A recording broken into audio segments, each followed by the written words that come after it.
Hello everyone, good morning, welcome to my channel. সবাই কেমন আছো? আজকের শর্টসে চলো দেখি আমার নেক্সট শাড়িটা কীরকম দেখতে আর কি শাড়ি। এটা হলো দেখো শিফন শাড়ি।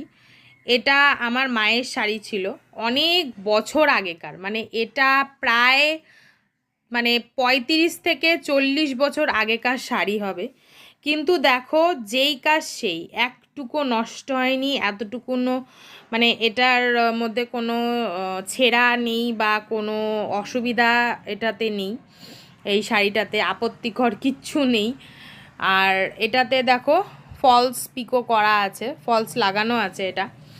আর শাড়িটা না একদম মোড়ালে একদম কি বলবো রুমালের মতন নরম হয়ে যায়, আবার পরলে এটা ততোধিক সুন্দর লাগে। এটা একটা শিফন শাড়ি, এটা আমাকে মা দিয়ে দিয়েছে, মা যেহেতু এরকম আর পরে না। আর প্রিন্টটাও দেখো এত সুন্দর এত সুন্দর। এটা যখন আমি নেক্সট স্টাইল করব তোমাদের সাথে অবশ্যই শেয়ার করব। তোমাদের কেমন লাগলো অবশ্যই আমাকে কমেন্টে জানাও। ততক্ষণ সবাই সুস্থ থেকো, ভালো থেকো, বাই বাই।